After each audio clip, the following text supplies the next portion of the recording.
Hello everyone, welcome to the spoiler talk for season 2 of Luke Cage. Finally, we're back with Harlem's hero, or anything else that they say in this episode about the good stuff about him, because apparently he is Black Jesus. At least that's the way that they are talking about him. I'm so excited to get into this season, because I will say this season, from what I remember, is better than season 1. And to be honest, after Jessica Jones' second season, I need something good, okay? I need to wash my mouth with something good. So let's just get into that first episode, shall we? So Luke does his Luke stuff. He goes to a building. He basically just stops the making of drugs. However, the thing about the drugs here is the fact that they are named after him, which, well, okay, yeah. I mean, you got t-shirts, you got caps, but I guess you also got some drugs named after you. It's a big honor when the bad guys name their drugs after you, the guy who wants to stop them. Stupid on their part, though, because that is literally gonna make Luke Cage want to focus on you even more, but whatever. But also, now Luke Cage is officially famous, I guess, after the end of the Defenders, you know. He's become a famous superhero. He served his time in prison, you know, so he's a free man fully. This time he's not wanted, so everything is fine. However, that fame also kind of comes with some other problems, as in everybody always knows where he is. Also, the one guy had a nice quote that I liked. I actually wrote the whole quote down,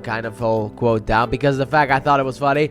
Because of the fact that Luke Cage stops all these criminals, but he never takes any money. And it's like, just because you're a woke superhero doesn't mean you gotta be a broke superhero. I thought that was funny, especially in the climate that we live in now. Even though, let's be honest here, that word used to mean something, and now it's completely outplayed. It is everything is woke. And when everything is woke, nothing is woke. You do not understand this, do you? Meanwhile, Claire is also helping Misty with her lack of arm, and I thought she would already have the robot arm because that was discussed at the end of the Defenders, and since this thing takes place over a year after the end of the Defenders, I was expecting her to already got the bot arm, but I guess not. But also, Misty is fully done with the fight after losing her arm. I guess she's a bit traumatized. Don't worry about that. We'll get her back into the fight. Also, Mariah gets some insider information in order to buy a company. However, she needs to be able to persuade the owner to sell. So she sends Shades and some other guy in order to convince the sale from happening. Also, Luke goes over to Sugar, who apparently has lost some weight because of the fact that he has a kid now. We're all very happy for you, Sugar. Don't worry about that. But you're still lying to me, so I'm still gonna scratch your car. And Sugar is like, dude, something's wrong with you. That's just petty. Why? And after that, we have a little bit of a meeting with Daddy Dearest. Yes, Luke Cage's dad appears in this episode. He's gonna be kind of recurring throughout the season, but we have a little bit of a conversation, and Luke Cage is just fully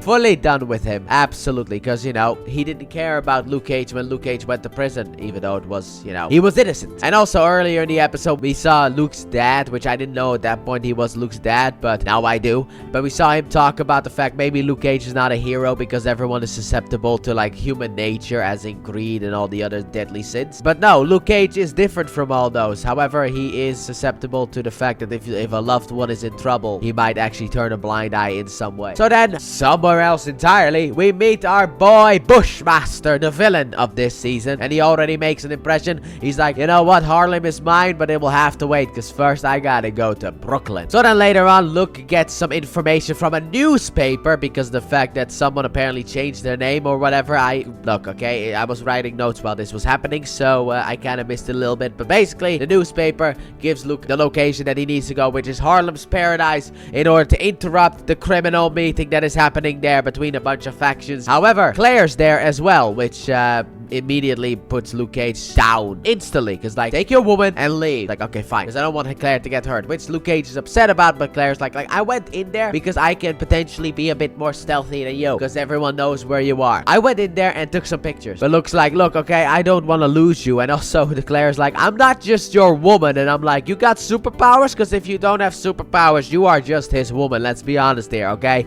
Because unless you got superpowers, or you're like Misty Knight, I guess, a skilled fighter, you are literally just a damsel in that sense. Well, actually, technically, Claire is a nurse, but still, you know, it's like, if you don't have superpowers and aren't really skillful in fighting, if trouble comes, what are you going to do? You can't do anything. You're just going to die. So I am 100% on Luke Cage's side here. Also, earlier, during the whole Claire and Misty thing, they also talked a little bit about the Defenders and the death of Matthew, R.I.P. the boy. Soon, boy, soon. Just 2 more weeks, maybe 3. I don't know, but let's say 2. However, the next day, Luke gets called by Sugar, and he has some information. There's something going down by the river. However, afterwards, we learn that it is instantly a trap. Also, Shades is not happy at all about Mariah thinking about selling the gun business, especially not to who she wants to sell the gun business, but that's because Mariah is kind of trying to go legit, and having that gun business around is not really helping. So Luke arrives at the river, he finds the truck, he goes inside the truck, and then Arturo Ray III blows up that truck, but Luke just jumps out.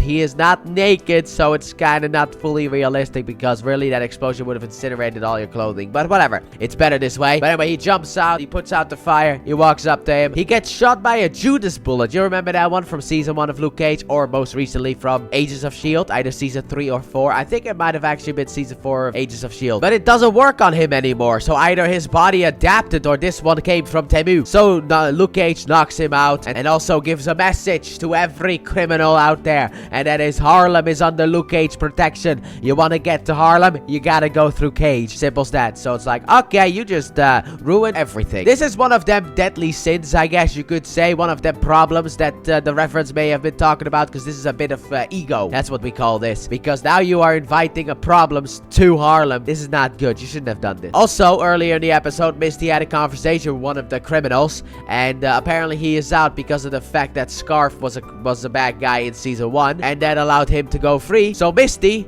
now goes back to the cops and is like, hey, I want back in, okay? I want back in. And the captain is initially like, well, I mean, that would be a stupid thing to do because of the fact, you know, you got basically gold, and if you come here, you will lose all that gold, so why would you do that? But then Luke Cage interrupts that meeting by bringing Ray here, and also evidence of a Judas bullet because of the fact that, well, that will get him away for life, and we might also be able to use that in order to bring down more criminal enterprises. However, the captain doesn't like Luke Cage, and then Luke Cage is like, I don't care. Okay? Look, if you guys stepped up, I wouldn't have to. But you guys aren't stepping up, so I have to do all this stuff, okay? And then he leaves. And while all this is happening, Bushmaster is at the Jamaican gang. I forgot the name of their gang, but the Jamaican gang. And he is not happy about the dealings that have been made with the Stokes family. And then he kills the leader of the Jamaican family. And then he fights off some guys, gets shot a bunch of times. We learned that he also is a bit bulletproof. And I guess he's now the boss of the Jamaican gang. So, yeah, Luke, that message about that you send out, yeah, you are about to get into so much trouble. And then to end the episode, Luke goes over to Mariah and is like, look, Judas bullets don't work anymore, so you got nothing, okay? If you say Claire's name again, I will kill you, and I'll go to prison with a smile on my face. Nothing can stop me from getting to you, okay? And then he leaves. And that's the first episode, and unlike Jessica Jones season 2, I am hooked, baby. Let's get into the next one. So Claire and Luke talk about why he was able to survive the Judas bullet, and it comes to the conclusion that maybe the second bath that he had back in season 1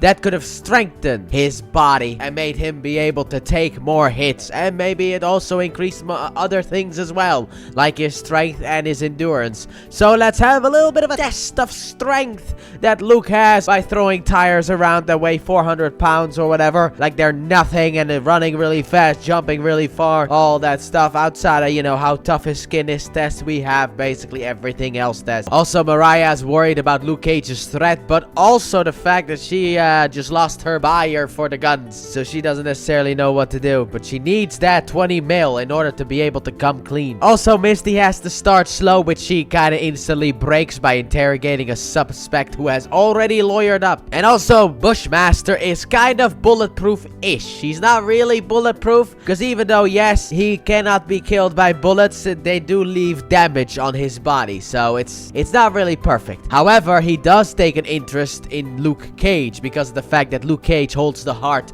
of Harlem, and Harlem is his birthright. Meanwhile, the dad visits the barber shop, and Claire wants Luke to talk to his dad, and Luke doesn't really want to do that because he hates his dad. Also, the cops are just not happy about Misty being back on the force because of, you know, I don't know, jealousy or something like that. It's just something dumb. And then we get the Fisk lawyer. You remember him? He is back, and he basically just frees Ray, which, yeah, that's not really gonna last long, but it was a nice attempt from the lawyer guy. So with Ray out of the way, Luke Cage searches for the next member of the trilogy, I guess, that being Cockroach. So he goes around the streets looking for Cockroach info, and he gets info on Cockroach's woman. So that might be able to give us the answer that we need. Also, we learned that Bushmaster's power comes from Nightshade, which I guess in this episode they actually compare to steroids. So that's nice, you know. Basically, Bushmaster just a roided out idiot who wants to take on Luke Cage. Okay. So Shade goes over to Ray in order to make a deal about the guns. However, he's out,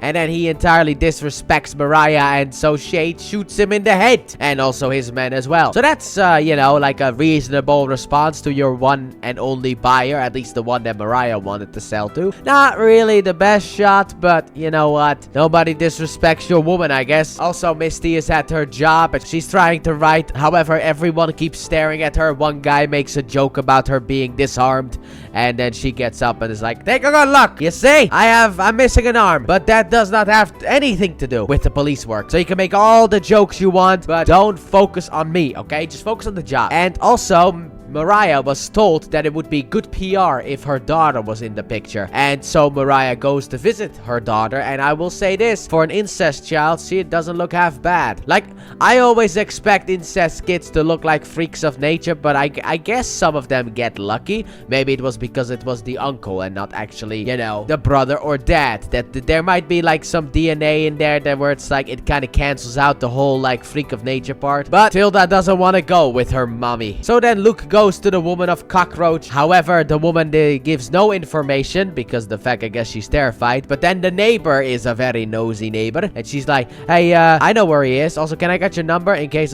problems happen again? And so he gives her his number. He will not go inside for coffee, and so he leaves in order to go and stop him. Also, Mariah is very angry about the death of Ray. She's not happy about that, but we still have 2 other buyers, so we have options, okay? So then Luke Cage arrives at the location where Cockroach is, and one of the guards tries to taser him, which doesn't work at all. And then everyone runs away. And then Luke Cage talks a little bit with Cockroach, and then Cockroach has like a 15-barreled shotgun, modified shotgun, and shoots Luke Cage out the window onto a car. However, it doesn't really do any damage on the outside, but sadly enough, his shoulder does get dislocated. Also, at this point, Claire goes over to Bobby in order to be able to ask for some advice about what she can do about Luke and his dad. And he's like, you know what? You need to be his woman. You don't need to be his mummy, okay? And then Claire gets the call about Luke's dislocated shoulder, which they have a little bit of an argument about, and Claire then compares Luke to Matt, and I'm like, R.I.P. the boy. And also then Luke Cage just basically recaps his whole MCU journey so far.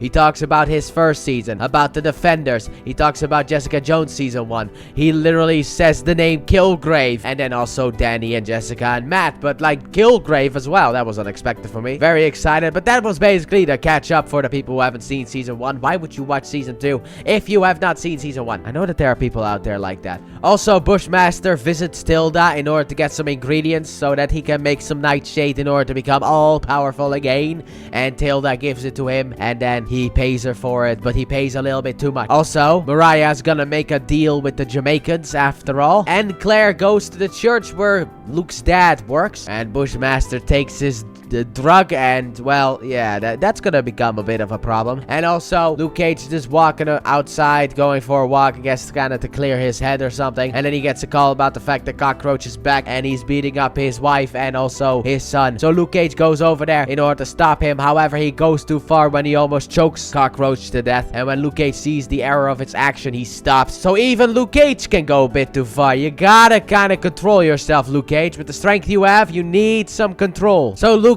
called Claire in order to take care of Cockroach's injuries. However, the realization comes, especially when the cops arrive, that if Cockroach dies, Luke's back in Seagate. Simple as that. So, Look, you need to control your anger, my friend. Otherwise, there are gonna be problems. Also, he has no regrets about what he did. Not really, anyway. I guess the only regret he really has is the fact that it could backfire on him. Also, Bushmaster is going to give Mariah exactly what she wants because of the fact that he kind of wants to fatten her up before he kills her. That's fun. That's an interesting plan, you know? I never really heard it like that before. Usually, the fattening up part is cut out, and it's just, we're not gonna give you what you want because I'm just gonna kill you. He's is like, nah, I'm gonna give you what you want, and then I'm gonna kill you. Also, we have some bonding between Mariah and Tilda, and I forgot about the last episode to talk about the fact that Tilda actually went back to Mariah. And also, Shades does not like Tilda because she's basically taken his spot in the inner circle of Mariah, especially because of the fact that he now gets talked to like a henchman himself. Roach also won't talk to Misty, and the captain is really not happy. However, he can't fire Misty because of the fact that higher-ups prevent that above his pay grade. And Luke goes to Brooklyn in order to search for Nigel, in order to, you know, like we already had 2 of the 3 done. Let's see where the 3rd one is. So Shades meets with Bushmaster,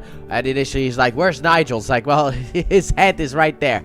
He's dead. I'm in charge now, okay? You're dealing with me, and I'm paying you what you want, as in fattening up before the kill. Bushmaster must be one hungry guy. So Luke goes to Brooklyn. However, he doesn't really get the warm welcome that I guess he was expecting, or the answers that he was expecting. However, then he sees a guy acting a bit shady, so he follows him, which is actually pretty funny because the guy goes to hide, so Luke walks past and then follows him more. Meanwhile, Misty is training with Colleen. Oh, how nice to see Colleen again. And she's just here for a little bit of training. She is not involved in the episode at all. It's just for a little bit of training, but man, am I excited to see her here. Claire also goes to meet Luke's dad, and they have a little bit of a conversation about Luther, which at the end she kind of ruins by saying Luke. That's a little bit of a problem, but overall, they did have a nice conversation. And Luke breaks down the doors and meets Bushmaster for the first time. And Bushmaster starts testing Luke Cage's strength. He even has a guy in the back filming the whole thing. But Luke takes everyone out like they're nothing, catches a grenade and has it blow up inside of his hand. Any type of test possible, he takes and he succeeds at. And after that, I guess Luke is like, I've intimidated them. I shall now take my leave. So he leaves. So Mariah has this big talk about the family first initiative. So that's nice, you know, her next big plan in order to help mothers at the very least. Like, it was very much focused around mothers. So then Colleen and Misty get hit up by a guy who is actually secretly here because of the fact that Misty either locked up his brother or killed his brother. I found that a little bit confusing,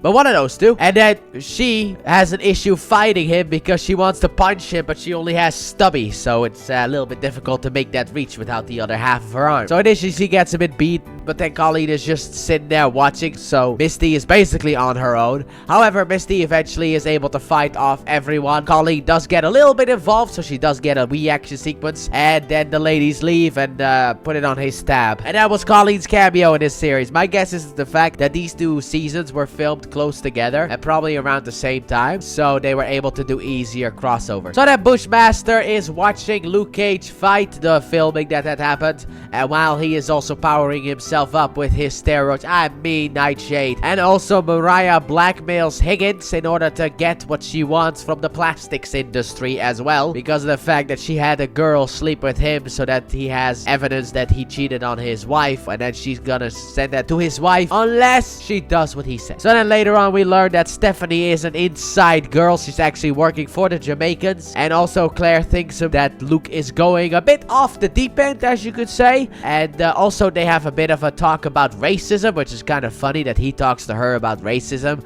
when they're both black. But you know what, hey, it's like, you don't know what it's like to be black. It's like, isn't she black too though? Like, correct me if I'm wrong, but like, that's a weird conversation. But basically Luke accepts that no matter what, a black person is always going to fit inside of a stereotype, while Claire is basically like, you can rise above that. Yeah, there are people who have prejudice against you, okay? But you can rise above that. You cannot fall into either one of the 2 categories, either be a good dog or a criminal. You could also just rise above it and be a good person and not let your anger control you. And I'm like, I'm on Claire's side. Let's be honest there. I'm on Claire's side fully. Luke isn't though, and he punches a hole in the wall, and that causes Claire to break things off with Luke. She's done with him. And if I remember correctly, this might actually be Claire's last appearance in the season of Luke Cage, and maybe also in Netflix in its entirety, because I don't know if she appears in Daredevil season 3. But I mean, maybe she returns later on, but it seems like she's done with the season, which would be a shame because I like Claire in the series. So then Luke goes outside. He goes for a bit of a walk and get punched in the face by Bushmaster. So Bushmaster proceeds to beat up Luke, and everyone knows it all around the globe because people were filming it, meaning that even Mariah Stokes is aware of, or Dillard, I guess she doesn't like being called Stokes, so she's aware of the fact that Luke got beaten. Also, Mariah's plastic deal seems to be going well, and there's a little bit of a worry about Bushmaster because in that same video, Bushmaster also said that Harlem belongs to him, and Luke isn't the only one in the way. Mariah kind of is in that way as well, potentially, so there's a little bit of worry. Also, Claire's left officially, so she's out the show. R.I.P. to Gal. Well, not necessarily, she's not dead, so be seeing you, I guess, maybe, possibly. And Misty gives Luke info about Bushmaster, and we learned that his real name is John McIver, I think, or yeah, I think it's McIver, I don't know. Here it has like the I capitalized, so I don't know. But anyway, McIver, let's go with that one, shall we? So Misty and Luke head over to where the Yardies were, which I know their names now, and then they changed their names. Just wasn't a fan of that one. Anyway, they arrive where the Yardies basically attacked Luke, and no one's here. However, there is a body here. However, that body belongs to Nigel, but his head's somewhere else. So they call the cops, and we learn that the Yardies are now called the Stylers, which if the... What? That's a stupid name. What a dumb name. And also, Bushmaster might be more trouble than we initially thought as well. And we can talk to a guy named Shaw. However, Luke Cage can't because he is an ex-con. So, even though he was framed, doesn't matter. Sadly enough, he was an ex-con. Also, Comanche, I think he calls himself. I don't even know. But he thinks that Mariah is being scammed. It'll take a while before we figure out if that is true or not, but maybe Mariah's being scammed by this whole plastic deal, which, to be honest, if you really look into it, it might actually be possible. So Tilda is back at her shop, and she's looking through books in order to see what Bushmaster was actually doing with all of the stuff that he bought, and eventually she figures out that it was Nightshade, and she has a bit of a troubled look, but to be honest, if it's kind of like steroids, it is certainly trouble-worthy. But since Luke can't go with Misty to question Shaw, instead he goes to a place which logo he saw at the Yardies, and it's still this place. So he goes in there, and she instantly notices he has a concussion. So they talk a little bit. She's curious about how he got his powers. He's like, well, I got dumped in a vat of chemicals, which is usually how it happens in these superhero storylines. Just a bunch of chemicals mixed together, and that give you superpowers in some way. And then she gives him something for his concussion because she's like, yeah, I knew it, okay? Look, the moment you walked in here, I saw you had trouble with the light. So you have a concussion. You need to get yourself an MRI scan. But we do get a nice moment between the two of them, you know. Tilda, for now, seems like a nice woman. Meanwhile, Misty questions Shaw, and he basically tells a whole story that I really didn't understand a lot of because of the fact, sorry, okay? I will admit something to you guys. I am not good with the Jamaican dialect. I don't know what these people are saying half the time. I'm sorry. Even the subtitles aren't helping because the subtitles are what they're saying, not what they mean. But I'm doing my best. Also, Bushmaster visits Mariah, and he calls her Stokes, which she isn't happy about because he tells her a big story that I didn't understand because of the dialect. However, at the end, he's just like, Stokes, and she's like, say that again! I will have your head chopped off if you say that again. So Jesus does not like being called Stokes. And then he basically talks about, because of the fact that also Shaw kind of talked about the story of, like, you know, a guy on the hill and a guy at the bottom of the hill. However, the bottom of the hill guy is not really worried because at any point he can go to the top of the hill and, in a sense, assassinate the guy at the top of the hill. The guy at the top of the hill has too much of an ego and thinks himself untouchable. That's kind of like the story that they are doing. And it's like, okay, fine. And Bushmaster is on his way climbing up that hill. And in a way, he is not necessarily wrong because Luke Cage thought himself invincible. And then he got beaten up and now he's walking around with a concussion. So sometimes, even if you're at the top of the hill, you still gotta look out for the people at the bottom of the hill, okay? They could still come up to the hill and hurt you. Also, we learned that Comanche is working with the captain of the police force. And the captain wants him to push more, and he's like, if I do that, they're gonna figure out that I'm an inside man, and that's not a good idea. But it's like, that's your problem. It's not a me problem, that's a you problem, okay? And also, Misty gets back to her desk, and she got a letter from Danny Rand and Colleen Wing about a robotic arm that she could potentially get. It's like, wow, finally, you know, I was kind of hoping we would start off the season with this thing, but maybe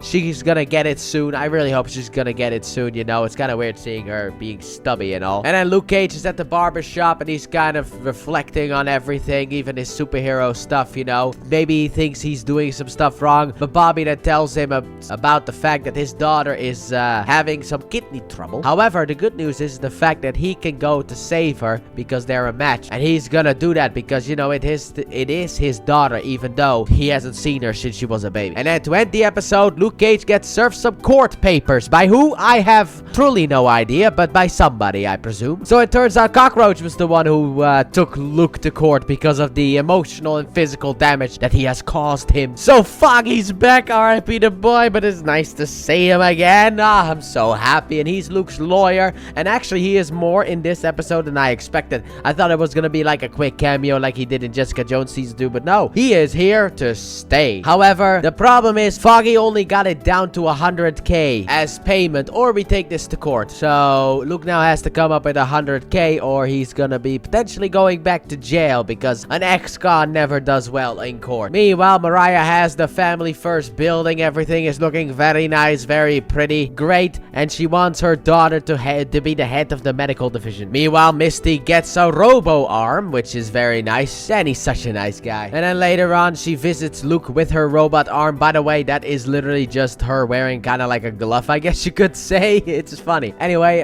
but Misty basically suggests calling Danny about the whole money problem might not be such a bad idea, but Luke is like, I'm not gonna do that. And then he's kind of looking for ways to make money. However, because of the fact that he got beaten, all of the sponsors have kind of pulled out, and the only other thing that he can actually find is fighting sharks underwater. So he calls Foggy, who already had basically a meet and greet kind of thing set up. So he's like, all right, put me down for that meet and greet, okay? Just like say hi and shake a couple of hands, take a couple pics, and that's it, right? So now we're gonna meet the guy. Meanwhile, Shades is searching for Bushmaster and also wants to know where a guy named Ray Ray is, who we'll figure that one out later on. And also, he wants to have the club. If Mariah's gonna get rid of the club, he wants to use the stakes that he has into the club in order to buy it from her. And she says no. But to be honest, it is actually not that bad of a deal because the fact that if you look at the club, it is entirely part of the criminal enterprise. So if you really want to forget the criminal life, you have to sell the club. Also, Misty visits Cockroach in order to be able to have him drop the lawsuit against Luke, but that is not going to happen. And Luke and Foggy get to the location of the person who wants to hire him for meet and greet, and it's actually Piranha. You remember him from Mariah's stuff? And turns out Piranha is a fan of Luke Cage. He has a bunch of Luke Cage memorabilia everywhere.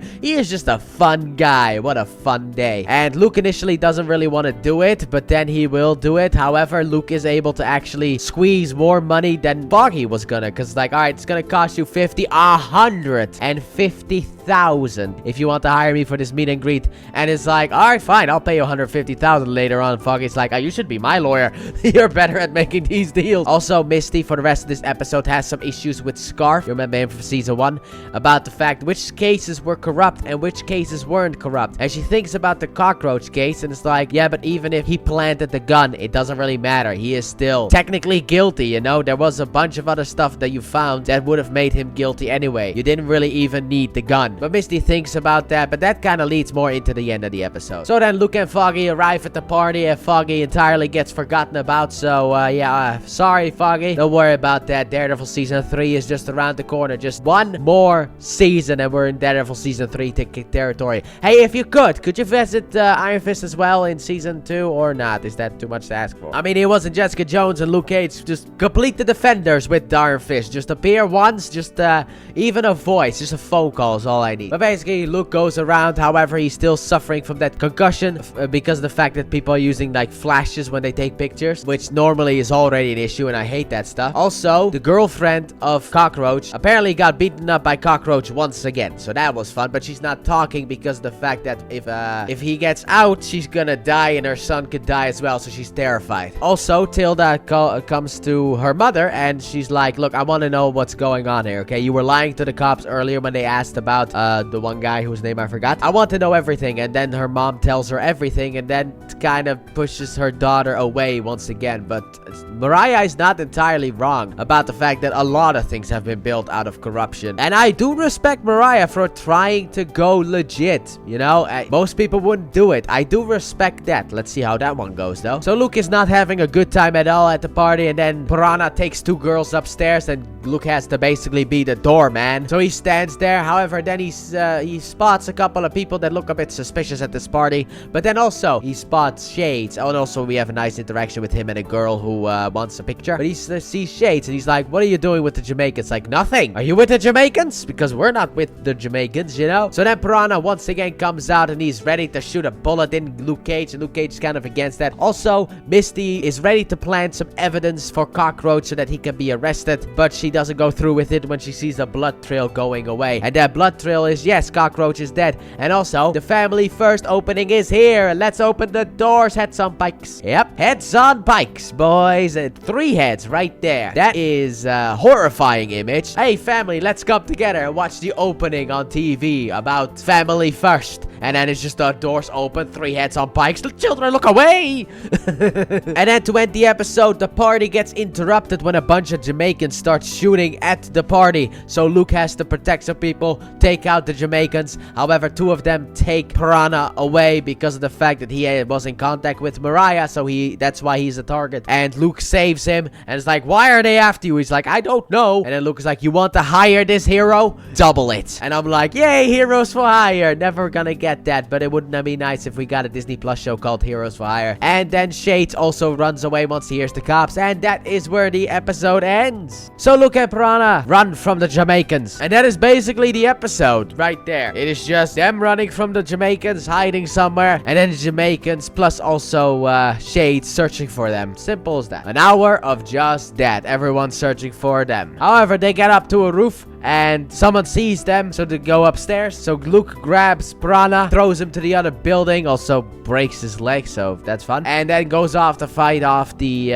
Jamaicans there. However, then he grabs one of them and he wants information, and then young Sheldon calls him a rasclat, and Luke doesn't throw him from the building but hits him and throws him away, and then he jumps to the other building and then runs away with Piranha even more. Also, Shades will not cut Mariah loose, even though Comanche wants him to, and it's probably the best idea in a sense to just cut Mariah loose. But Shades also wants to find Mariah, so he goes to a place with Comanche, and he opens up a thing. It's like, never sell the best weapons. He grabs the weapons, and now they're gonna go out hunting. But now the Jamaicans have basically a lot of cabs all across the city searching for the 2 of them, and they're also asking for information where Luke could be, and they basically got all of the places where Luke could potentially be covered. So Luke waits for the cab to leave, and then he breaks into a place, grabs something else in order to cover up the hole, and it's like, well, yeah, that'll work. You know, I was like, how are they gonna miss a big hole? But after he covered up, it's like, you know what, actually that worked perfectly fine. It's very convenient that you made a hole perfectly for that thing to cover up. And then he splints the leg, and then afterwards we get a little bit of a story time, because Piranha basically owns Mariah and Shades. So basically whoever controls him controls them. And Shades and Comanche go into the barber shop. They sit back to back and they wait a little bit. And also the news about the heads on pikes gets out, and at the Jamaican restaurant, they're all like,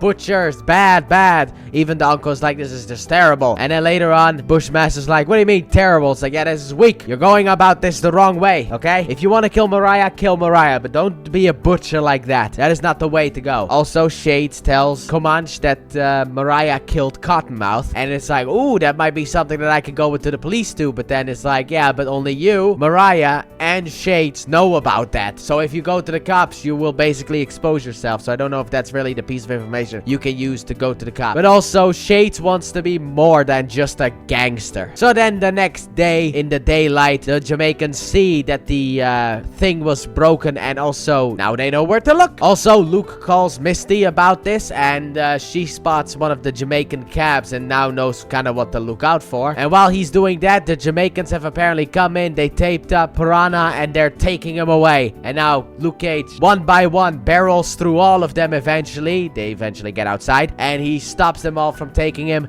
And then he basically only has one more place to go, because every other place is, well, too known. So he takes Piranha to church. Also, Shades tells Mariah about Bushmaster's go-to spot, and that'll make Mariah very happy, and the war is about to begin. And also, Misty tells the captain the truth about the fact that she was gonna plant evidence, and then she quits, which is gonna kind of make it a little bit more more annoying because Luke Cage takes Piranha to his dad for help. He asks his dad for help, and then he tells Piranha, if I'm not back in an hour, because he's gonna do something, call Misty at the station. It's like, yeah, but she doesn't work there anymore, so this is a little bit of a problem. But Luke did steal a phone off of one of the Jamaicans, so he now goes through the contacts, calls Bushmaster, and he's like, alright, let's fight. I'm not gonna work with you because you're a bad guy. Let's fight, okay? Let's pick a place. Like, I always like them cowboy movies. So we go to a place in order for a fight to happen. And initially, Bushmaster is doing pretty good because basically it's Speedy Gonzalez versus a tank. And Speedy Gonzalez kind of slips up a couple of times and gets hit by the tank. And you know what a tank does? It does damage. So eventually, Luke wears Bushmaster down and gets in a good hit. An actual good hit. There's blood and everything. However, at that point, Bushmaster grabs something out of his pocket, some sand, blows it into Luke's face, and apparently that was some powder that paralyzed your whole body. So before that powder wears off, Bushmaster kicks him off the bridge into the water,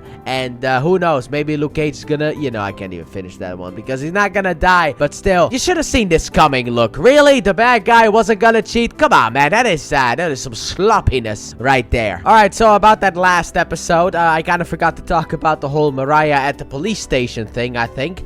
So, the captain knows Mariah, which could be seen as a bad thing. Don't worry, he is not fully corrupt. Don't worry about that one. But he knows stuff that he isn't supposed to know without a traitor being on the inside. And now that he's given that information, yeah, Mariah's not really happy about that. So now then, we left Luke in the water, so he swims up after having a bunch of flashbacks about Mummy and prison and everything. And he goes back to the church, and Piranha is gone. Dude, I want to keep calling this guy Pariah because it's so similar. Meanwhile, the captain wants Misty back on the force, but she's done. She doesn't do that stuff anymore because, well, as she says later on, she can't really help the badge because it's corrupt, but also she can't turn into Scarf because that is also corrupt. It's like, either we make deals with the criminals or we work for the criminals. It's either or. It's just, the good people don't win. That is the problem. That is why she left. So Mariah comes back furious about the fact that there's a traitor, stabs a random henchman in the hand because why not? I guess the show dominant. And also young Sheldon has Piranha, and Bushmaster wants what Mariah has, all of the money and assets. And initially Piranha is like no, but he eventually falls. So Luke and Misty together go out and search for Piranha, and they go over to the taxi company because they were driving all over the place, and they beat up everyone. Misty gets a nice cool action sequence, and also that robot hand is really coming in handy, looking at the fact that it is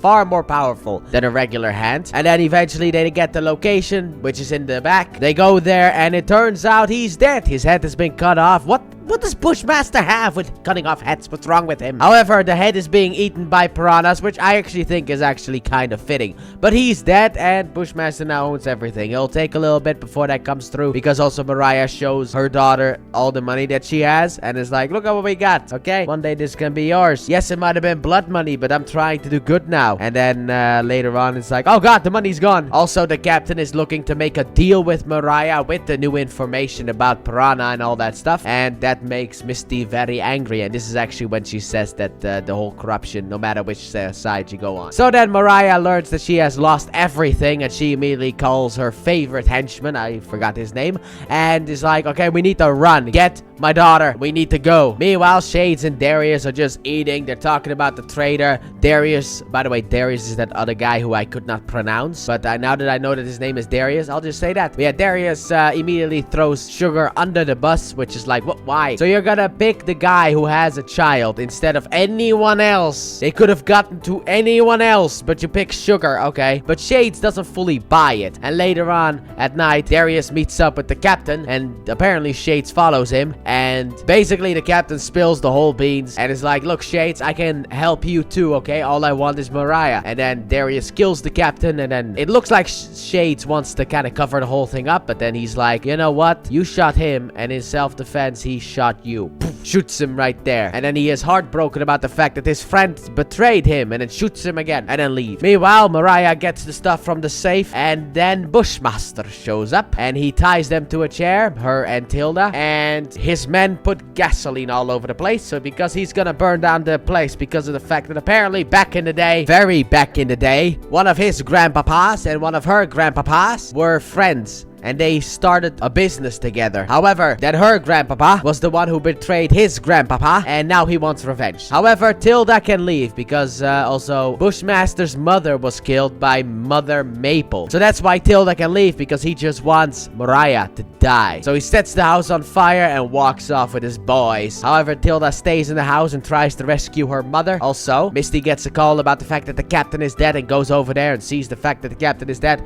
And Luke cannot forgive his dad. And then also someone comes in and is like, look, that reminds me of that Modern Family joke, actually. Anyway, the house is on fire. So Luke Cage goes out there, he watches the place burn, and then he goes inside and he rescues Mariah and Tilda, and Bushmaster enters the Harlem Paradise and he fully takes it over. And then Mariah, to end the episode, is like, I want to hire you. Alright, people, here we are. The episode that I did not expect because I thought it was a one-way street. No, boys, it's both ways. This goes both ways. There's crossover here. Slight, small crossover. Well, it's more of a name than anything, but let's just get into it. So, Mariah wants her daughter not to talk to the cops. Don't say anything. However, Luke Cage walks around and there are no cops to even talk to because of the fact that, you know, the captain's dead. So eventually the cops return. Misty is very angry at Luke, kind of, for saving Mariah because she should be dead. Also, Shades is at Darius's mom's place and he gets informed about the fact that, you know, Mariah kind of lost everything, and also the burning building and all that stuff. And the police do not have any captain necessarily because O'Reilly moved to Orleans. They say that the connection to the Cloak and Dagger boy. In Jessica Jones' spoiler talk, I made a joke about, oh, Cloak and Dagger connection, because Jessica Jones said Cloak and Dagger as a saying, not as the two characters.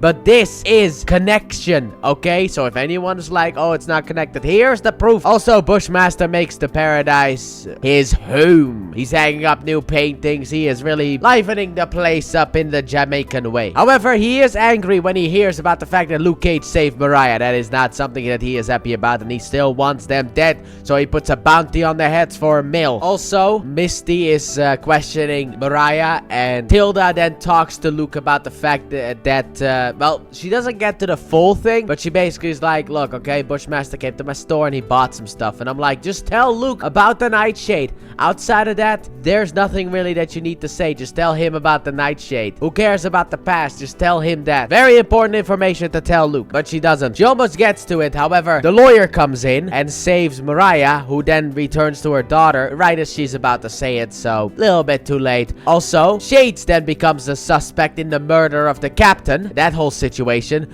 However, then the lawyer kind of defends Shades until he gets a phone call and it's like, oh yeah, by the way, I quit.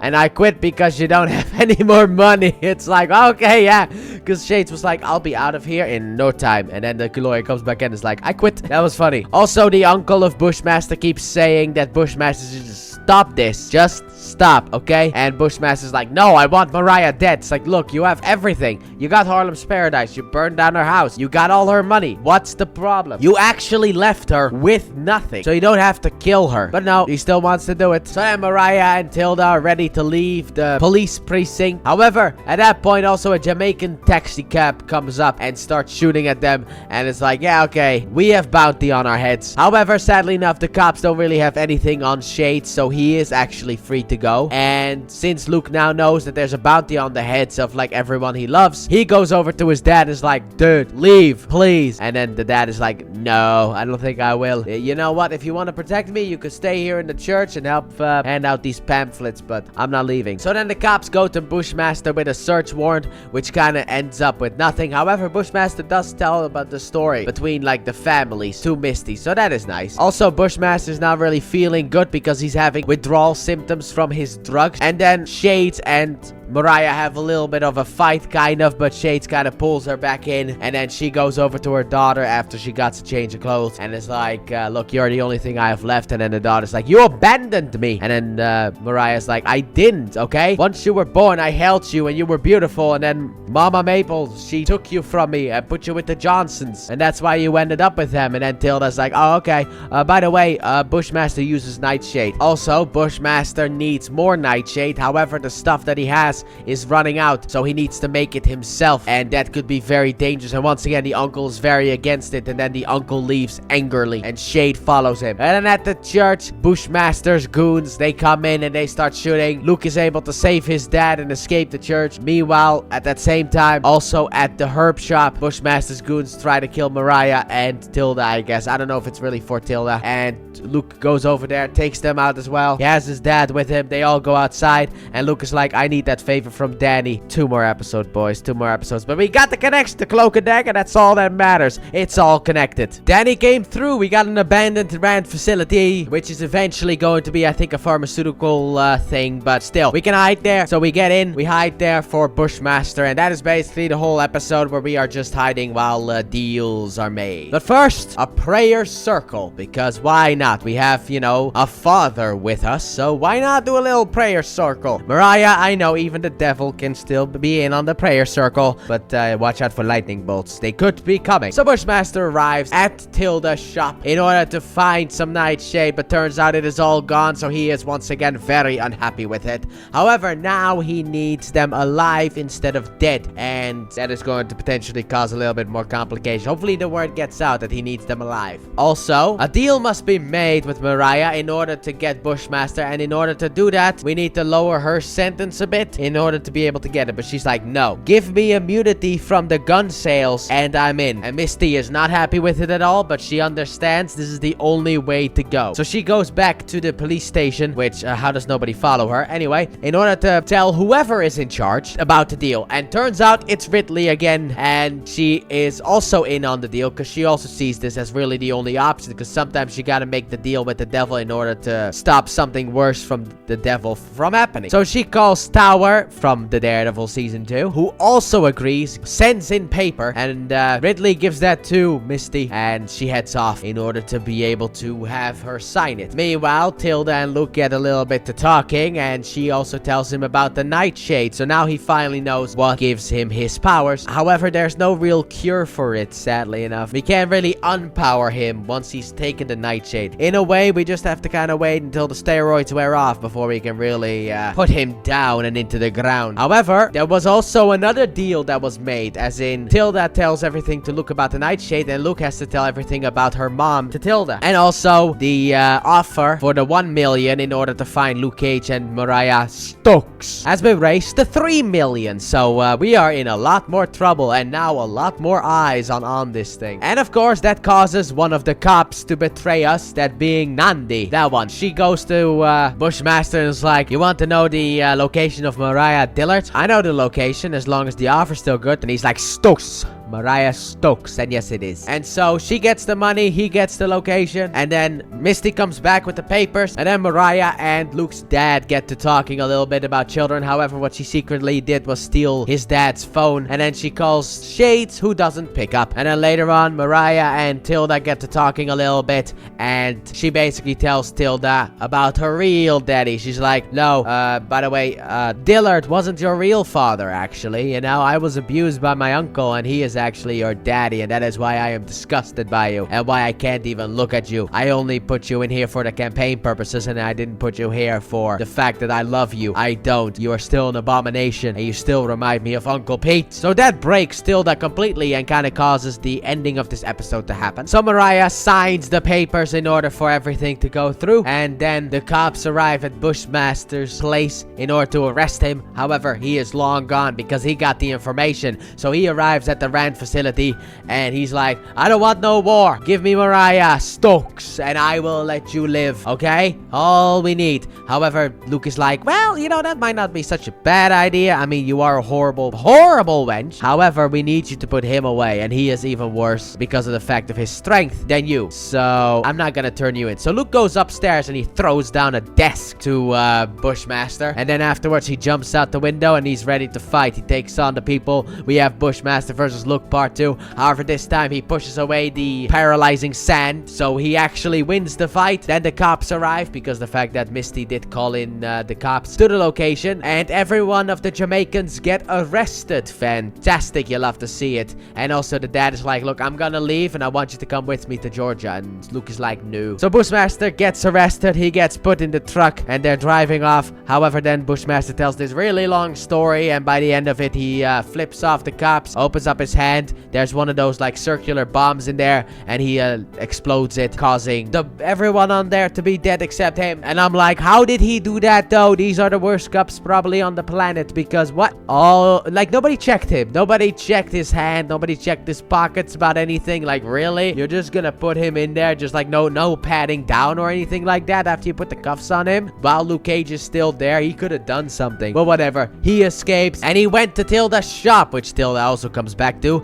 and he needs to be healed, and she heals him, probably because of the whole conversation with her mom. And Mariah is also gone. However, the deal with Mariah is now null and void because of what Bushmaster did. We can charge him on everything else. You know, we don't need Mariah to speak up because we have enough other witnesses in order to be able to put Bushmaster away for life. So Mariah is walking down the street and with the big gun that she got in the fight, and she turns around and Shades is there, and apparently he also kidnapped Bushmaster's uncle as well. So we are far from being done. How are there still 4 episodes left? Look, the next episode is my favorite episode of this season, potentially of this whole, actually it is, of this whole series. It's my favorite episode of the whole series, and after that, the other 3 episodes. How are there still so many hours left when we could just be done in another episode after that? Anyway, see you guys for Danny Rand, baby! Alright, boys, here we are, my favorite episode of Luke Cage. However, I am a little bit upset about one thing called the title of the episode. That being the main ingredient. That is the title of the episode, and it should have just been called Heroes for Hire, because I don't care, dude. This is what a Heroes for Hire show can look like, and I love it. This is what I want, okay? From this point forward, like, just give me an episode that wraps up season 2 of Iron Fist in the future, and then just gives me Luke Cage and Iron Fist teaming up together. That is all I need. But let's just get into this episode. So, Harlem's basically turning against Luke Cage because of the fact that Bushmaster is still out there, and also all the Jamaicans get locked up because of Bushmaster stuff, which, to be honest, the one you need to blame for that one is Bushmaster. You don't really think you can put that one on Luke, but you can still try. So he goes to the barber with DW. They have a little bit of a talk, and then who pops in but Danny Rand, baby, he's here. And this is so far his best appearance in the Netflix era. I know people don't like Finn Jones as Danny Rand because of the first season of Iron Fist, and also maybe because of Defenders. I don't know. I thought he was a huge improvement in Defenders, but it's like he wasn't given the best scripts if you look at those shows. Iron Fist season 1 isn't really that good,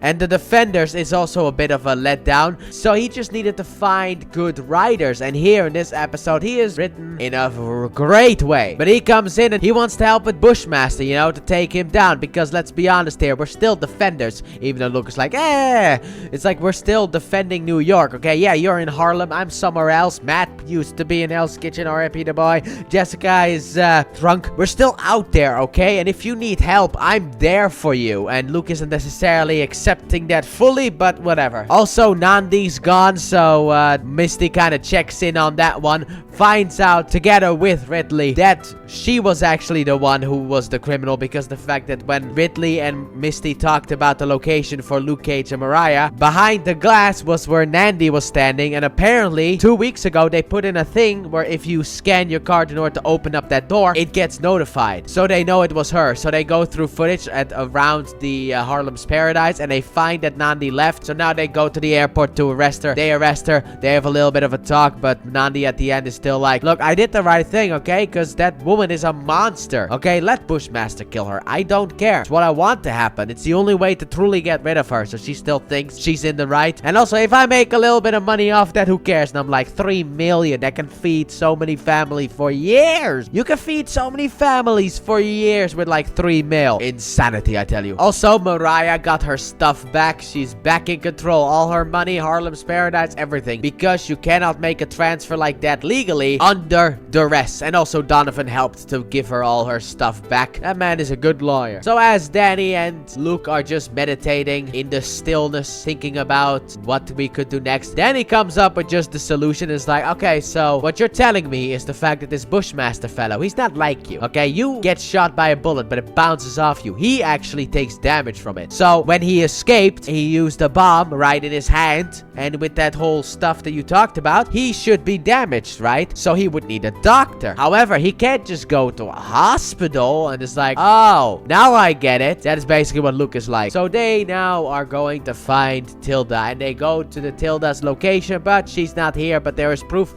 that Bushmaster was here. So Danny's theory was correct, which is the logical theory. The fact that Luke didn't think of this himself, I find very insulting. But still, maybe he's not really that smart. Maybe he is truly all about muscle. So let's go over to Mariah. Maybe she knows where her daughter is at. So they head over there, and also Mariah has the uncle, and the uncle will not talk, which is not necessarily going to be a problem for Mariah. But then Luke and Danny arrive, and it's like, look, man, I just walked in here with like billions of dollars. And Danny's like, look, man, I'm more than just my money. It's like, no, you're not. Let's be honest here. Look, man, I know you want to be more than your money, and you're trying to be more than your money, but you still come from money. That is still powerful. There's nothing more powerful than being rich. Whether you're black, whether you're white, it doesn't matter. As long as you're rich, you have power. Look at Mariah. She is rich. She's got all the power. The cops can't touch her, even though she keeps being a criminal. But Mariah also doesn't know where her daughter is, so this was kind of a bust. But then Danny's like, come with me. I need to take you to a location. So they go up to a high point in Harlem in order to rest. And then Danny has a little bit of a sparring match with Luke, where he just instantly wins because Luke fights with anger. And he's like, look, man, you shouldn't fight with anger, okay? You need to find the calmness inside of you. That way you can become the best fighter that you are. So then they go over to Turk. He is now kind of gone legit because he's selling bongs, and I don't know if that's legal,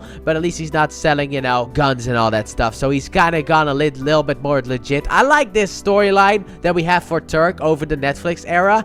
That's just in the background, just happens a couple episodes in. It's like, dude, I'm just trying to go legit. Like, he was the criminal in season 1 of Daredevil, and now he is trying to go legit. I like that. I'm happy for him, you know? Also, after a while, the uncle now fully understands why Bushmaster was so hell-bent on taking down Mariah. It's because she is just a monster. So while he still doesn't fully support it, he understands it now. But the problem with this kind of thing is that no matter what, at the end of the day, you still have to dig 2 graves. One for your enemy and one for yourself. So they enter Turk's shop, and they want to know where they can find something, you know? Anything on Bushmaster. Just anything that he has. So Luke grabs a bong and is like, oops, finger slipped. It's like, okay, look, man.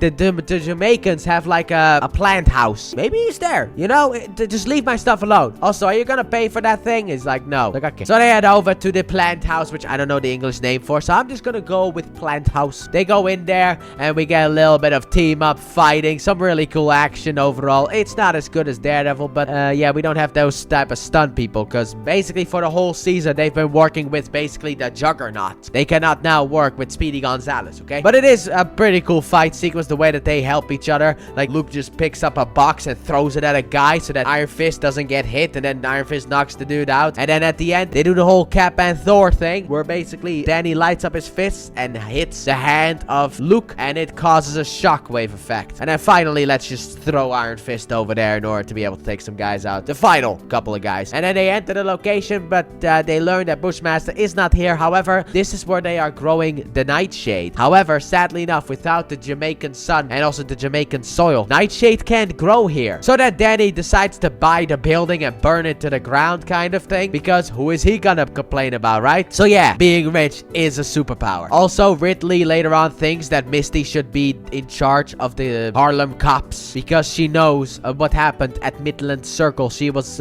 briefed on that one. So she really thinks, like, cause her being in charge is like temporary. So Misty should lead, which we do not get an answer for, but maybe later on. And then after Mariah and Shades walk the uncle across the streets on the way over to the Jamaican restaurant, and then Sugar's like, look, man, this is all just too much, okay? I am not gonna do this anymore. I quit. And then dude's like, no, you're not. Puts a gun at Sugar. It's like, Sugar's like, then shoot, okay? I'm not doing this anymore. This goes too far, okay? I can protect Mariah. I can kill some people, but I'm not walking them down the street. That is just not who I am. And he walks off. It's like, good for you, Sugar. Good for you. So they get to the Jamaican place, and they see that Stephanie is here as well. It's like, ah, so you're the reason that Bush Bushmaster was able to steal all my stuff. And she is the first to get shot. And then everyone else gets shot. And then the uncle gets to see everyone being dead, even his wife. And then they put him on his knees, pour alcohol all over him, set him on fire with some bad effects because of the fact they really couldn't spend a couple more bucks in order to make those effects look better. Like, really? It's not CW horrible, but I was like, yeah, that fire's looking good, isn't it? However, Shades is not really happy about how we're dealing with this whole thing,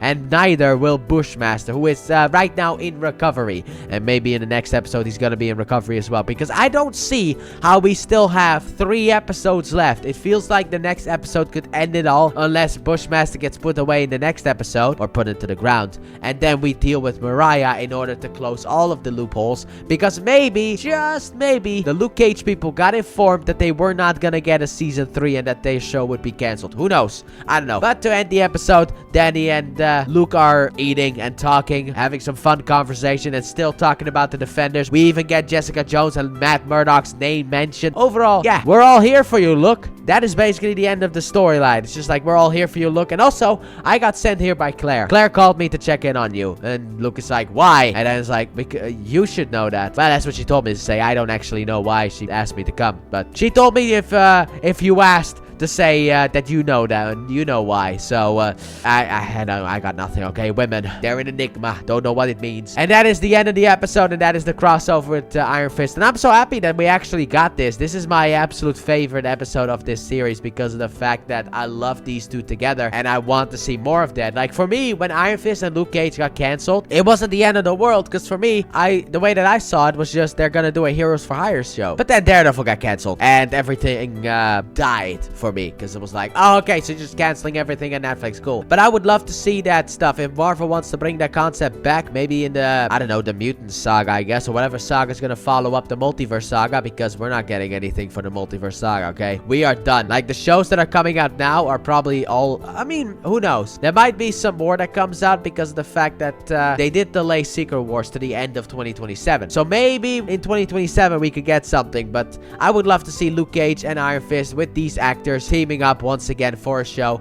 and I wouldn't mind that. I would be very happy about that. But yeah, sadly enough, this is the only episode for Danny, so 3 more episodes to go, boys, and we lost Danny, but time to take care of Bushmaster and Mariah Stokes. Which actually, in this episode, she calls herself Mariah Stokes. Alright, so for this whole episode, basically, it's the recovery of Bushmaster, because he is still very much beaten up from the bomb that he kind of blew up. Next time, maybe don't do that. Might be better for you. Might be a little bit healthier if next time you just didn't blow up a bomb so close to yourself, you know? But that's like telling a kid to not play with fireworks. Like, it's just gonna happen, and he's gonna blow himself up again, probably. I don't know. So, Luke and Misty are at the massacre, as you could call it, and Luke blames himself because he's like, I should just killed that woman, and none of this would have happened. But then Misty's like, look, you can't blame yourself, okay? And also, we have a survivor, boys. Yes, Auntie herself survived. And we get some of Bushmaster's backstory, which is very interesting. So I will cover that immediately right now, so that we're kind of getting that out of the way. So basically, back in the 80s, Bushmaster saw that the Stokes and his family were talking about the whole business and stuff like that,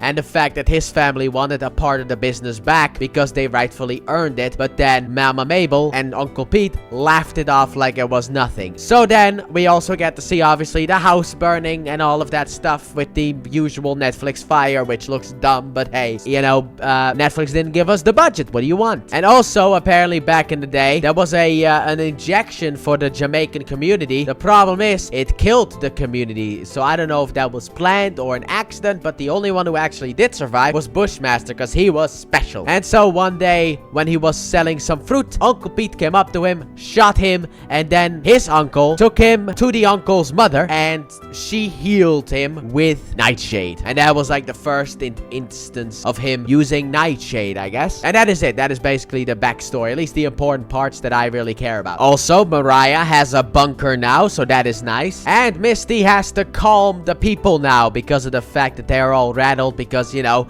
a massacre like that, it's like, is the Punisher back in town? Or the fact that nobody questioned that, I would have put in a scene like that where someone was like, was this the Punisher? But they're all a bit rattled, so Misty has to basically calm the people down. And also, now everyone knows, thanks to Karen Page, the fact that we have a survivor. So that is not a good thing. So now Luke is hunting for the survivor. We have Misty and the cops hunting for the survivor. And Mariah Stokes, which she actually took back her name, I guess, is also hunting. So Mariah makes a deal with the Chinese. I think he was Chinese. It was called like China White, so I'm just expecting him to be Chinese. We're gonna call him Chinese, but she makes a deal with the Chinese in order to have drugs flow through Harlem, which was the one thing that the, you know, the family was 100% against. But I guess now she's gonna go and get into that business as well. Get a piece of that pie as well. I don't. Just, what are you doing? You're ruining everything. So Luke goes to the hospital, finds nothing, but one of the nurses there is like, hey, have you checked the black market hospitals kind of places? So Luke goes to one of them, and he finds a couple of guys, beats them up as Luke normally does, and finds Auntie, and he is ready to take her to the cops. However, she doesn't want to go to the cops, and after a lot of arguing, and also the fact that, you know, moving around from place to place, yeah, Luke kind of agrees that he's not gonna force her to testify and relive everything. Even though technically that would have been a 1-2 punch in order to get Mariah, but I guess not. However, Shades also caught Auntie for a little bit. However, he couldn't kill her because he knows for a fact that Mariah has gone too far. He even says that later on. Also, Auntie wants Luke to kill Mariah, and he's like, yeah, I'm not gonna do that because that is not who I am. Also, throughout the whole episode, Misty was really focused on one bullet that was used because of the fact that, you know, when the uncle was burning, it was like, oh, shut it, and then she shot him with a gun. She's really focused on that specific gun because everyone else used 9mm, but this was different. So the bullet comes back, and Misty knows exactly what gun it was, and then apparently an older case that was never solved also used that gun, and that was the death of Uncle Pete that we got to see back in season 1 when Cornell Cottonmouth shot his uncle. However, I think that Misty kind of sees it as Mariah shooting her uncle, which that technically didn't happen, and also this was a scarf case, so it doesn't really work necessarily. However, we also can't really move forward without the actual gun. Unless we get the gun, we have nothing. So then Mariah goes and argues with a couple of ghosts of Uncle Pete and also of Mama Mabel, and she's like, I can come in control now, me. And we also see throughout the episode Bushmaster dying. However, Tilda does bring him back to life because he is special. And then he tells young Sheldon, get everyone ready. And young Sheldon comes back and he's like, oh, I can't tell you. He's crying, but he can't tell why. So then Bushmaster goes together with Tilda to the restaurant, sees what has happened. He now knows that everyone's dead. Young Sheldon wants to kill Tilda, but Bushmaster's like, no, in a sense, because of the fact that she saved his life, and he lets her go. And I guess he wants revenge now. Meanwhile, Shades heads over to Mariah, and he is absolutely sick of her and everything that she's done because of the fact that there's a code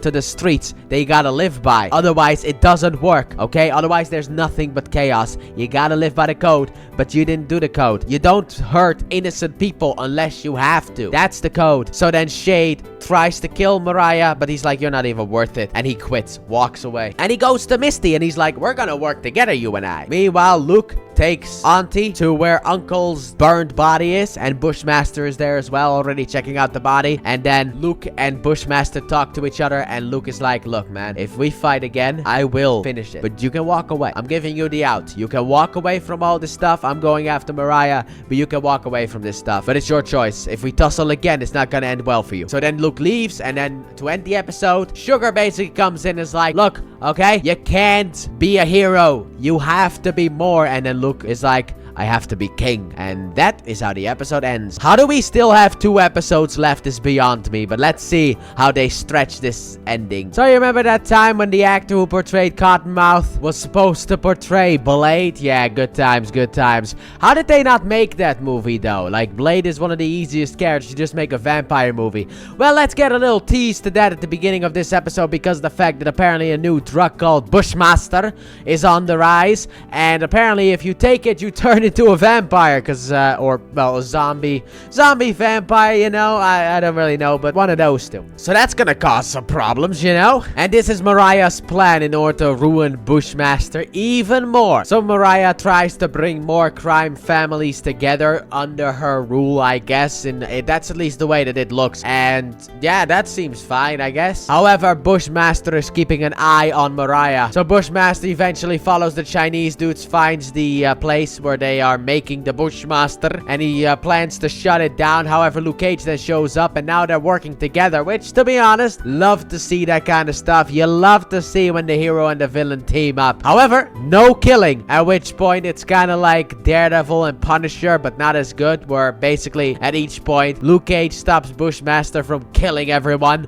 He just throws an axe off of like Luke Cage's back. He's like, dude, don't kill. We'll stop someone. But they take down the Chinese. However, then Bushmaster wants to burn it all, blow it all up with a bomb that he has with him. However, Luke is like, no, this is evidence. We need this stuff. So then a little bit of a fight happens, and Luke Cage takes the blast of the bomb. So Luke heads over to Mariah to warn her about the fact that, yo, Bushmaster's kind of coming for you, and I'm not here to protect you anymore. I'm done with that stuff. If Bushmaster comes here and he wants to kill you, hey, I'll grab some popcorn. I'll have front row seats. So Mariah goes behind his back. Also, I don't know if it happened in this episode or the last episode, but she has a bunker now. But Mariah then has a plan for that. She is prepared to make Luke Cage protect her, whether he wants to or not. Meanwhile, Shade speaks about everything that has happened in Season 1 and so far in Season 2 of Luke Cage. That is a big portion of the episode. Him just talking about the past seasons is like, oh, so this is how we're gonna get 2 episodes out of this one. Got it. Also, Tilda returns to Bushmaster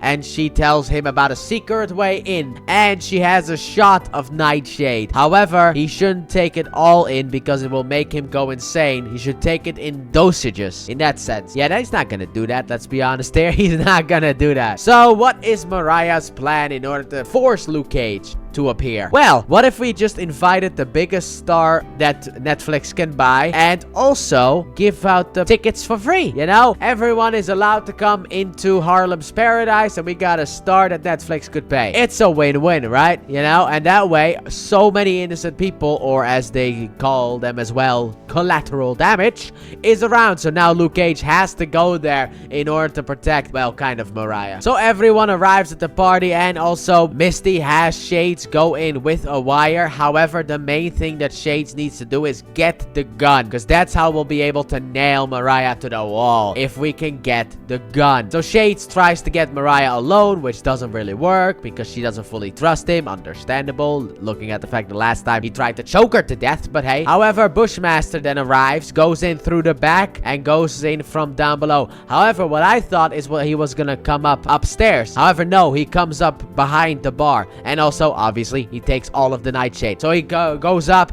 he starts rampaging around like a monster, taking everyone out. Luke Cage, Misty Knight, which, by the way, there was one part about Misty Knight that I actually thought was really cool, because Bushmaster grabs something and throws it at Misty Knight and she blocks it with her metal arm. I'm like, hey, Winter Soldier, sorry, couldn't resist, but that's what Winter Soldier has done always. He just blocks with like his metal arm. Sorry, Misty, you have not had that metal arm long enough for that to be, you know, known with you. But like, no one can stop Bushmaster right now, because also the shot of Nightshade made him a lot stronger as well. However, before that happened, Mariah took Shades to the bunker room in order to talk, I guess because of the fact that the thick walls will prevent any wires from happening. And if he dies in there, maybe, you know, they can clean up the body later on. But they are in that bunker and Bushmaster just charges forward, starts smashing it up, breaks through the door eventually. And then we have basically Luke Cage, Misty Knight, and also Shades, all 3 of them teaming up to stop Bushmaster. And they do it eventually. Luke Cage has him in the chokehold and he's ready to choke him out. However, then Misty tells him not to do it. And then in the moments of hesitation, whether he should do it or not, Bushmaster punches him in the face and escapes. And he went out the same way he came in. So when SWAT then arrives, he did not go out the front door, so they didn't see him. So then Shades, because of the fact that earlier he got the gun from Mariah by being like, get behind me, I'll shoot him, gives that gun over to Misty so that Mariah can be put in jail. And we can finally put an end to this shit. One problem though, we still got about an hour left. Alright boys, here we are, the finale. And I think this ends in a way that nobody was actually expecting, to be honest.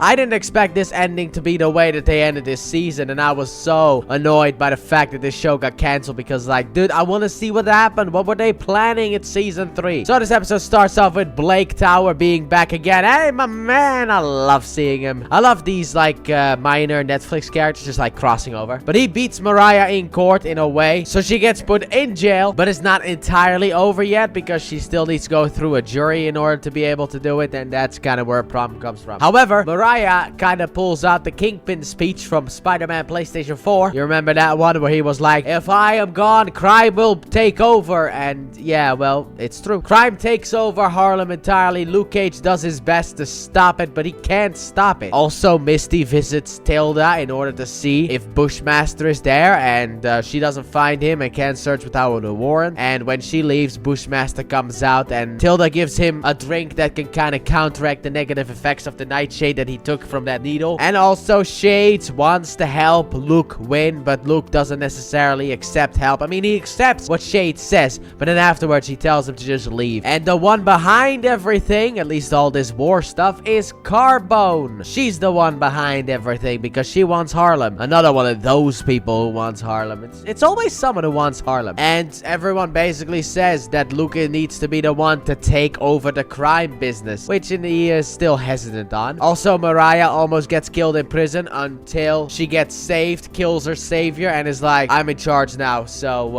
yeah. And also, she has Donovan send the word out that everyone associated with the Stokes needs to die, except for Tilda, Donovan himself, and also Sugar, because he gave Mariah one of his wife's outfits when she was down in the dumps, so she has to repay that debt. But everyone else, including her assistant Alex, must die. And Alex goes to Tilda for help, but she won't help him. So Luke goes to visit Carbone, and the talk doesn't really go all that well because of the fact that she really wants Harlem. But Luke eventually gives her like a piece of the cake instead of the whole cake. You get a little bit of piece. No crime between these two streets though, but everything else, sure, why not? This little piece is yours. Bushmaster also leaves Harlem and goes back to Jamaica. However, young Sheldon stays behind because he later on appears to Luke and is like, Harlem is in good hands now with you at the helm, and then leaves. Mariah is also thinking about playing the victim and also corrupting the jury as well, but basically blaming everything bad that she did and had happened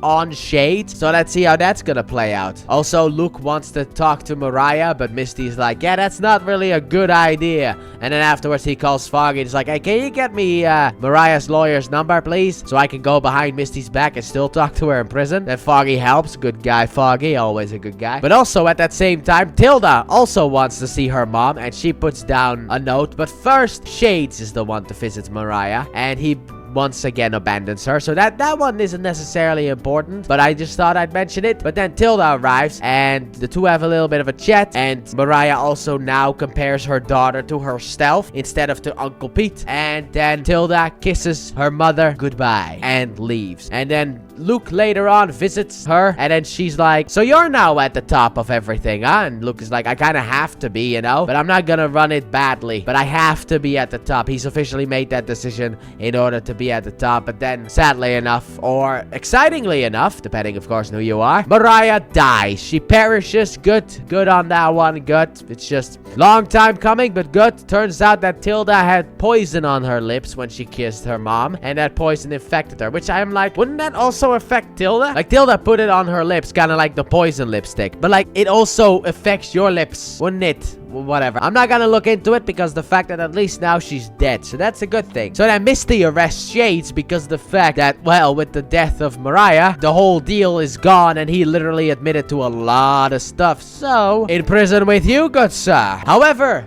B-Dub is not really happy about the fact that Luke is becoming a crime boss, and Luke tries to play it off like he's not really becoming a crime boss, but he is technically the boss of crime, so he's a crime boss. Whether he runs things good or not doesn't matter. He is a crime boss at the end of it. So B-Dubs kicks him out technically, and he's like, you can get your hair cut here, no problem about that, but this is still Switzerland, just like Pops always wanted, and no crime, no crime talk in here, okay? This place is sacred. So then Donovan comes in, and then Luke is like, we need to talk elsewhere. And then one last time, Beat-Up tries to convince Luke not to go this route, and Luke won't listen. So Donovan tells both Luke Cage and Tilda what they've won. And what did they win in the lottery? Well, Tilda got the piano that belonged to Cornell Stokes. However, Tilda is not really happy about the next thing because of the fact that apparently Mariah gave the club to Luke Cage. And why did she do that? So that it can corrupt him and make him a terrible person. Because that's what it does to people. And Tilda isn't really happy about that. Kinda setting up a season 3, but not really. And Luke accepts it. And he is now at the top of crime on his perch. And Misty visits him and is like, look, man, if I have to take you down, I will. Don't think otherwise. Just because, you know, we were friends does not mean that I'm not gonna come after you